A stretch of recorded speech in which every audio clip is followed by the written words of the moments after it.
Video کو like کر کے آگے شیئر ضرور کر دینا۔ صدیق اکبر بھی جوان تھے، فاروق اعظم بھی جوان تھے، عثمان غنی بھی جوان تھے، مولا علی بھی جوان تھے، سعد بھی جوان، سعید بھی جوان، طلحہ بھی جوان، زبیر بھی جوان، خالد بن ولید بھی جوان، بلال حبشی بھی جوان، ابو ہریرہ بھی جوان۔ وہ جوانوں کی ٹیم تھی، اور حضور تو رہے آخری دور تک کے ظاہری طور پر جوانی۔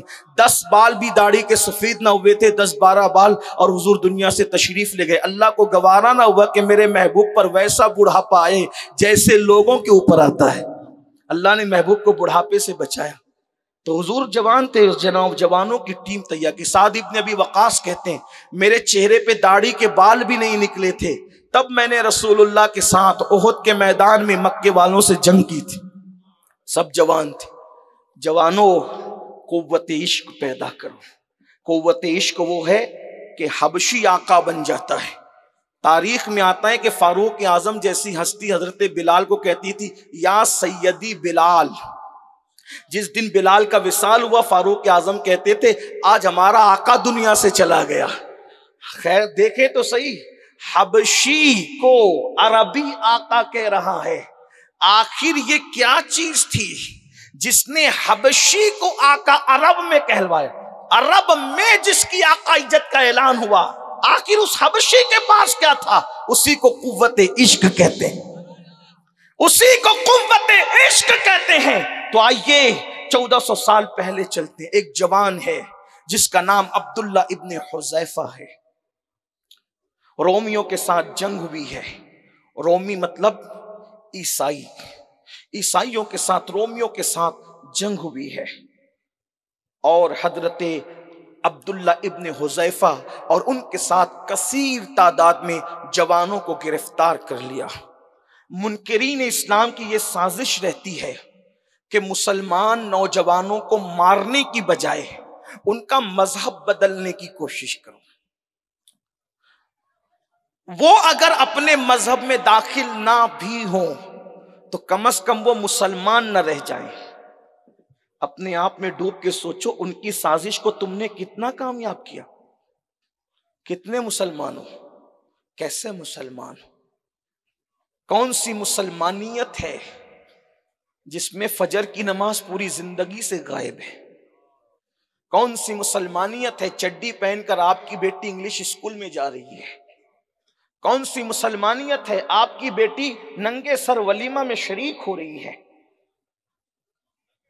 مسلمانوں کی تہذیب تو یہ ہے کہ چچا کے بیٹے سے بھی پردہ ہو، پھپھی کے بیٹے سے بھی پردہ ہو، خالہ کے بیٹے سے ہی پردہ ہو۔ جب یہ لوگ سنتے تو کہتے ہیں یہ مولوی لوگ پرانی باتیں کرتے ہیں۔ یاد رکھنا یہ مولوی کی بات نہیں ہے، یہ مولا کا حکم ہے، اور مولوی پابند ہے مولا کے حکم کا۔ آج جو لوگوں کو درد ہے نا کہ بیٹیاں بھاگ کیوں رہی ہے، ہم نے کہا اس کے ذمہ دار تم خود ہو۔ جب تک بیٹیاں کو سیدہ فاطمہ کے رستے پہ چلاتے تھے تمہاری بیٹی کب بھاگی تھی؟ ریکارڈ تو بتاؤ۔ جب دوپٹے کو بھی چاند و سورج نہیں دیکھ پاتے تھے تب بیٹیاں کب بھاگتی تھی؟ لوگ کہتے ہیں مولانا غربت ہے غربت۔ میں نے کہا غربت آج سے پہلے زیادہ تھی، ابھی بہت دولت ہے۔ ابھی تو سگنلوں پہ جو بھیک مانگتے وہ بھی 3 مرتبہ پیٹ بھر کے کھانا کھاتے ہیں۔ غربت کا مسئلہ نہیں ہے، مسئلہ تربیت کا ہے۔ جب تک کردار فاطمہ کے سائے میں تربیت ہوتی تھی، جب تک کردار عائشہ صدیقہ کے سائے میں تربیت ہوتی تھی، جب تک کردار خدیجۃ الکبریٰ کے سائے میں تربیت ہوتی تھی، جب تک نفیسہ مصری کے کردار کے سائے میں تربیت ہوتی تھی، جب تک رابعہ بصری کے کردار کے سائے میں تربیت ہوتی تھی، اس وقت تک بیٹیاں پیٹ پہ پتھر باندھتی تھی مگر کسی کے ساتھ جاتی نہیں۔ بڑی معذرت کے ساتھ آج 30 سال کی عمر کو پہنچتے پہنچتے بہت کچھ گنوا دیا جاتا ہے۔ اس وقت 60 سال کی عمر میں بھی اگر رشتہ نہیں آتا تو بیٹی باپ کی چوکھٹ انگال کر جاتی بھی نہیں تھی 60 سال تک۔ غوث پاک کی امی جان کی شادی کب ہوئی؟ غوث پاک کی امی جان کی شادی نکاح کب ہوا؟ 60 سال کی عمر میں۔ اور ان کے ابا کیا کہہ رہے ہیں؟ میری بیٹی لنگڑی ہے۔ تو لنگڑی کیوں ہے؟ جو کبھی باپ کی چوکھٹ انگال کر کہیں نہ گئی ہو تو کہا وہ لنگڑی نہ ہے تو پھر کیا ہے؟ 60 سال کی عمر میں وجہ تربیت تھی، تربیت آج تربیت گئی۔ اور یاد رکھنا، علم معلومات میں اضافہ کر سکتا ہے، علم و انسان کا دل نہیں بدل سکتا اس وقت تک جب تک کسی صاحب دل کی صحبت میں نہ بیٹھو۔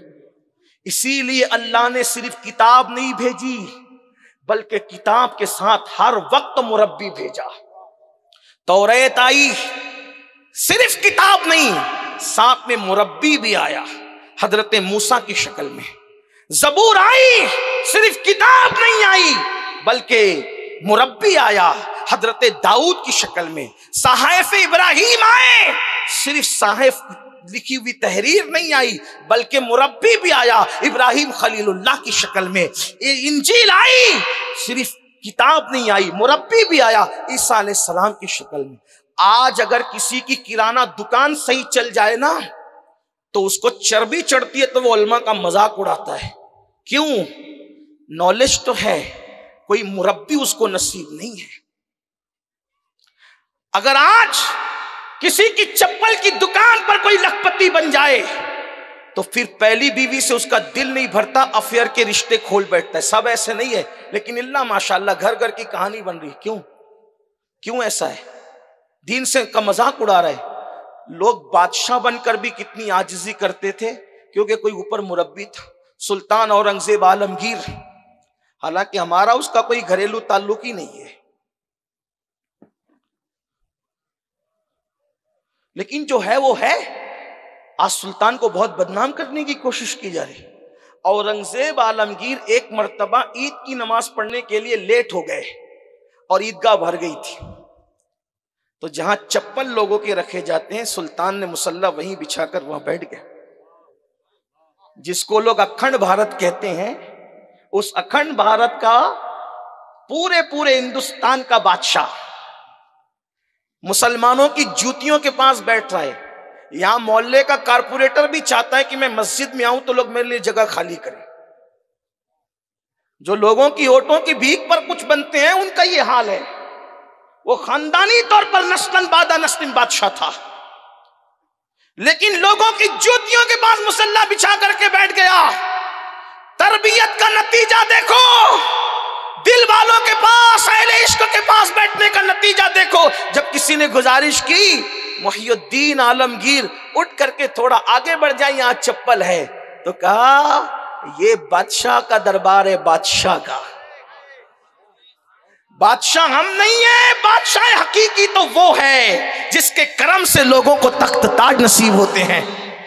بادشاہ کی ویڈیو اگر اچھا لگا ہو تو لائک کر کے ثواب کی نیت سے اپنے دوستوں کے ساتھ ضرور شیئر کر دینا، تاکہ وہ بھی اس ویڈیو کو سن کر کے جو ہے اپنی زندگی میں کچھ سیکھ سکیں اور دوسروں کو سکھا سکیں اور گناہوں سے بچ سکیں اور اللہ رب العزت کی عبادت کر سکیں۔ کیونکہ الحمدللہ سید امین القادری صاحب اپنی ویڈیو کے اندر بہت کچھ اچھا اللہ کے فضل سے سکھاتے ہیں اور لوگ الحمدللہ سیکھتے ہیں۔ بڑے بڑے گنہگاروں نے سیکھ کر کے جو ہے اپنے گناہوں سے توبہ کر لی ہے اور نمازی بن گئے ہیں، گناہ چھوڑ دیے ہیں۔ یہ ویڈیو الحمدللہ ثواب کی نیت سے اپنے دوستوں کے ساتھ ضرور شیئر کر دیں۔ اللہ حافظ۔ السلام علیکم ورحمۃ اللہ تعالی وبرکاتہ۔